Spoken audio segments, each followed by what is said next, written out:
Hello students, welcome to the Vriddhi academy. Last class में हमने पढ़ा था एप्लीकेशंस ऑफ इंटरनेट और www क्या होता है और वेबसाइट्स क्या होती हैं। आज हम पढ़ेंगे किसके बारे में, इंटरनेट कम्युनिकेशन के बारे में। इंटरनेट कम्युनिकेशन के बारे में कि कैसे हम कम्युनिकेट करते हैं इंटरनेट के थ्रू। इंटरनेट के प्रयोग पढ़ेंगे, इंटरनेट के एप्लीकेशंस पढ़ेंगे, इंटरनेट के यूजेस पढ़ेंगे और आईएसपी और उसके मोड्स ऑफ कनेक्टिंग इंटरनेट्स के बारे में। तो स्टार्ट करते हैं। तो इंटरनेट कम्युनिकेशन ऑन इंटरनेट हम किसके थ्रू करते हैं? By using the internet chatting. हम जब इंटरनेट के थ्रू चैट करते हैं, टेक्स्ट चैट हो चाहे वो हमारी वॉइस चैट हो, चाहे वो हमारी वीडियो चैट हो। तो कम्युनिकेशन हम इंटरनेट के थ्रू कैसे करते हैं? टेक्स्ट चैट के थ्रू करते हैं, वॉइस चैट के थ्रू, वीडियो चैट के थ्रू। तो इसमें हम आगे पढ़ेंगे व्हाट इज इंटरनेट चैटिंग। अब इंटरनेट चैटिंग क्या है?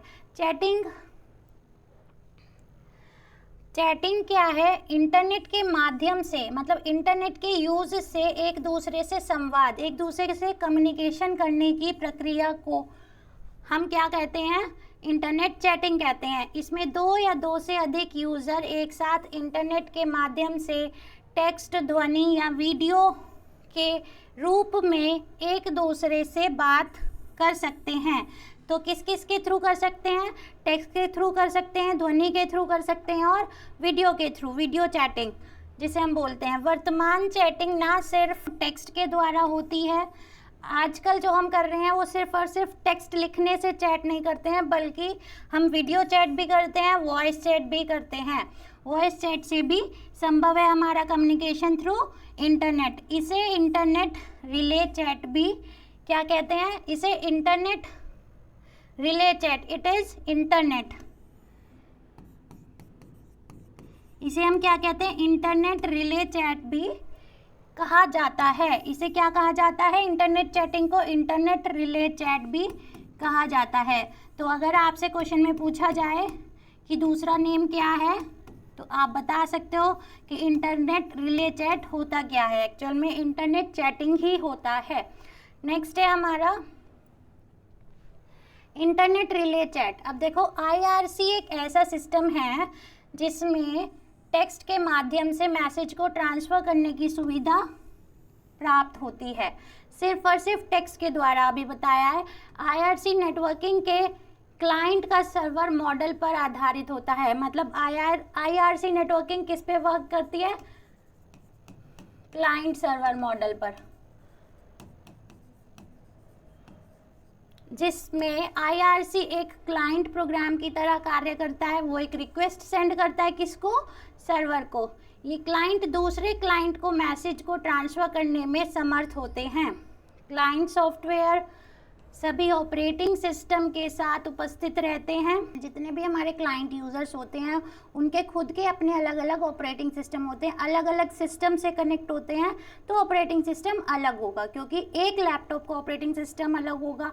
मतलब अपने अपने ऑपरेटिंग सिस्टम से वो क्या होते हैं? कनेक्ट रहते हैं। जो इंटरनेट एक्सेस प्रदान करता है, मेरे कहने का मतलब ये है, ऑपरेटिंग सिस्टम अलग नहीं, उसका टाइप अलग नहीं होता। हर एक लैपटॉप का, हर एक फ़ोन का जो ऑपरेटिंग सिस्टम होता है वो डिफरेंट होता है, अपने सॉफ्टवेयर के साथ रहता है वो। मान लिया कोई हमारा चैटिंग कर रहा है किससे? एंड्रॉयड फ़ोन से, कोई चैट कर रहा है हमारा iOS फ़ोन से, तो उनके ऑपरेटिंग सिस्टम डिफरेंट हो सकते हैं। प्रत्येक IRC यूज़र को एक यूनिक नेम प्रदान किया जाता है। IRC यूज़र मतलब यूज़र क्लाइंट को। तो यूज़र क्लाइंट जो हमारा रिक्वेस्ट करता है, तो उसका अपना एक एड्रेस होता है जिसे हम क्या बोलते हैं? IP address, internet protocol address.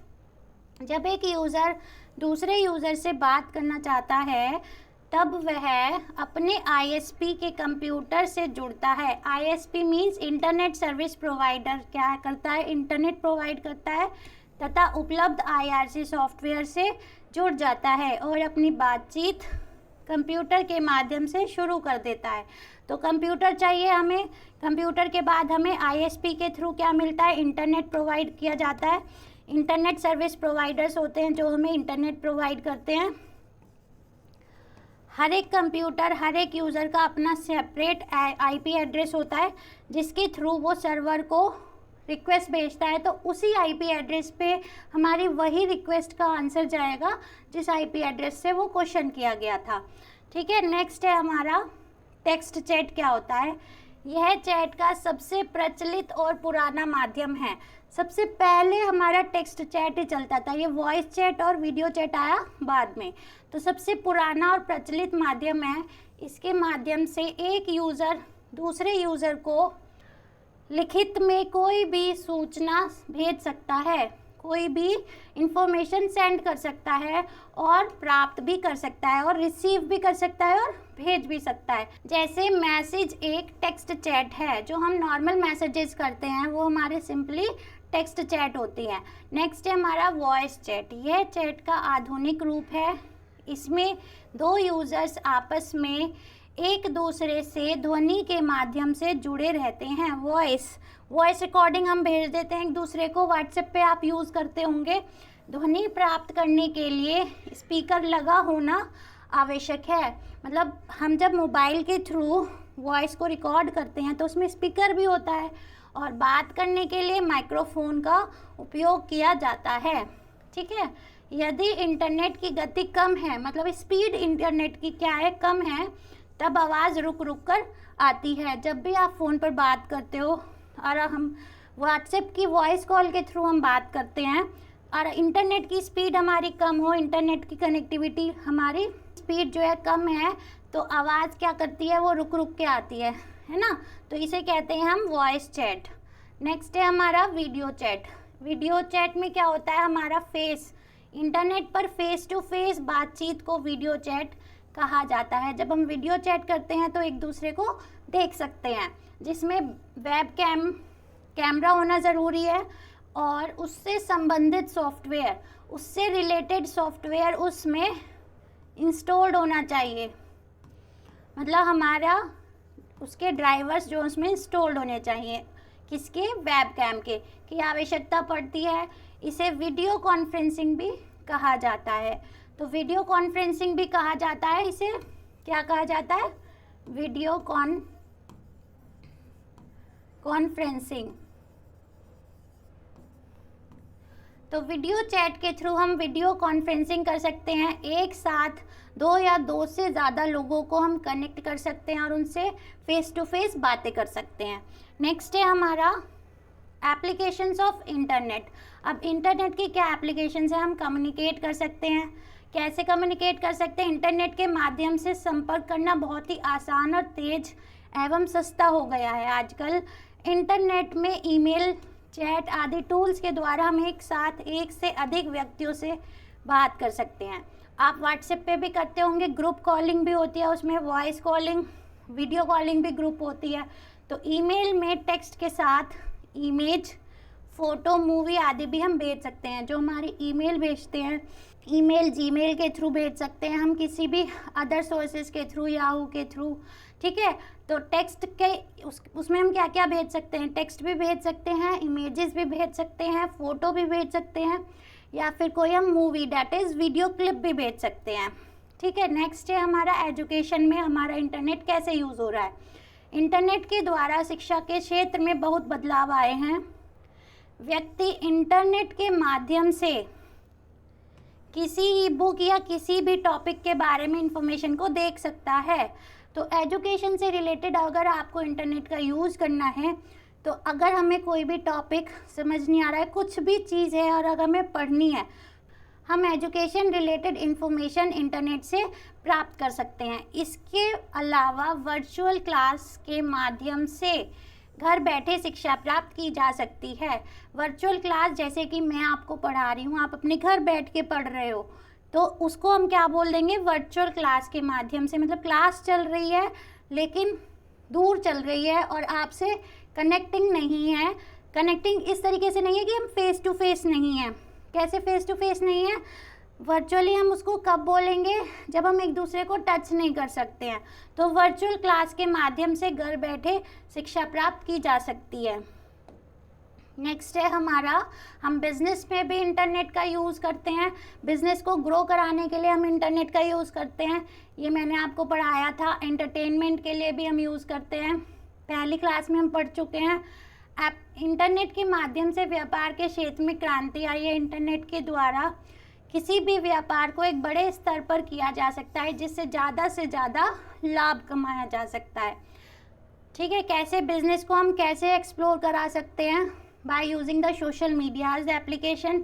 हम अपनी सोशल मीडिया की एप्लीकेशन पे अपने एडवर्टीजमेंट्स को डाल सकते हैं। ठीक है, डिजिटल मार्केटिंग बोलते हैं उसको। तो बिजनेस हम किसके माध्यम से ग्रो करा सकते हैं? इंटरनेट के माध्यम से।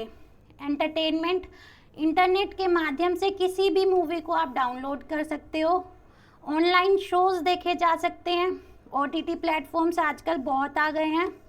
ठीक है, तो हम उस पर शोज़ भी देख लेते हैं, मूवीज़ भी देखते हैं, सीरीज़ भी देखते हैं, और किसी भी गाने को सुना जा सकता है या उसको डाउनलोड किया जा सकता है, उसको प्राप्त किया जा सकता है। तो ये था हमारा इंटरनेट की एप्लीकेशंस। नेक्स्ट है हमारा मेडिसिन में कैसे यूज़ होती है हमारी इंटरनेट। चिकित्सा के क्षेत्र में इंटरनेट के बड़े स्टेट पर यूज़ किया जाता है। अब चिकित्सा में कैसे यूज़ किया जाता है इंटरनेट? जैसे किसी मरीज़ की रिपोर्ट को भेजना। ठीक, हम इंटरनेट पे इंफॉर्मेशन, रिपोर्ट की इंफॉर्मेशन को ले सकते हैं। हमने कोई टेस्ट कराया है, उसकी इंफॉर्मेशन हम किसको सेंड कर सकते हैं? डॉक्टर को सेंड कर सकते हैं। या हम कहीं जा रहे हैं और हम अपनी रिपोर्ट्स लेना भूल गए हैं, तो हम अपने घर से उन रिपोर्ट्स को अपने इंटरनेट के माध्यम से अपने फ़ोन पर मंगा भी सकते हैं। तो ऐसे हमारा इंटरनेट किस में यूज़ हो रहा है? मेडिसिन में। विभिन्न दवाइयों के बारे में इंफॉर्मेशन को देखना आदि। कोई भी दवाई है, उनसे रिलेटेड आपको कोई इन्फॉर्मेशन चाहिए तो वो भी हमें इंटरनेट पे प्रोवाइड की जाती है। आदि कार्यों के लिए इंटरनेट का बड़े स्तर पर यूज़ किया जाता है। मान लिया किसी ने कुछ हमें रिकमेंड किया है, या किसी नॉर्मल पर्सन ने हमें बोला आप ये वाली दवाई खा लो, तो हम उसकी दवाई के बारे में भी जान सकते हैं इंटरनेट का यूज़ करके। तो शॉपिंग भी हम क्या कर सकते हैं? इंटरनेट से घर बैठे शॉपिंग की जा सकती है, चाहे वह कोई भी सामान या प्रोडक्ट हो। ठीक है, तो शॉपिंग भी हमारी इंटरनेट के यूज़ से हो सकती है। नेक्स्ट है हमारा ISP। अब इंटरनेट सर्विस प्रोवाइडर क्या करता है? इंटरनेट सेवा प्रदाता है। इंटरनेट सेवा प्रदाता जो हमें इंटरनेट की सेवाओं को देता है। इंटरनेट पर किए जाने वाले कार्य के बदले प्रत्येक यूज़र को अपने हिस्से का भुगतान करना पड़ता है। अब जब इंटरनेट सर्विस प्रोवाइडर से हम कनेक्शन लेते हैं तो हमारा अपना एक यूज़र आईडी क्रिएट होता है। उस यूज़र आईडी पर हम अपना खुद का रिचार्ज कराते हैं कि इतना डेटा हमें इतनी स्पीड से वाईफाई में चाहिए। तो नेटवर्क से सभी छोटे तथा बड़े नेटवर्क जुड़े होते हैं तथा इनको जोड़ने पर होने वाले खर्चे की राशि कहाँ से लाई है निर्णय करते हैं। तो यह निर्णय कौन करता है? ISP, internet service provider. School, university और कंपनी अपने कनेक्शन का भुगतान क्षेत्रीय नेटवर्क को करती है। जो क्षेत्र में, उस क्षेत्र में जो नेटवर्क इंटरनेट सर्विस प्रोवाइडर है, जो स्कूल्स में, यूनिवर्सिटीज़ में, उसी से रिलेटेड फील्ड में जो कंपनी में वो कनेक्शन प्रोवाइड करते हैं, उन्हीं को भुगतान किया जाता है तथा वह क्षेत्रीय नेटवर्क इस एक्सेस के लिए इंटरनेट सेवा प्रदाता को भुगतान करता है उसको जो उनको इंटरनेट देता है। वह कंपनी जो इंटरनेट एक्सेस प्रदान करती है इंटरनेट सेवा प्रदाता है कहलाती है। क्या कहलाती है? इंटरनेट सेवा प्रदाता, इंटरनेट सर्विस प्रोवाइडर कहलाती है।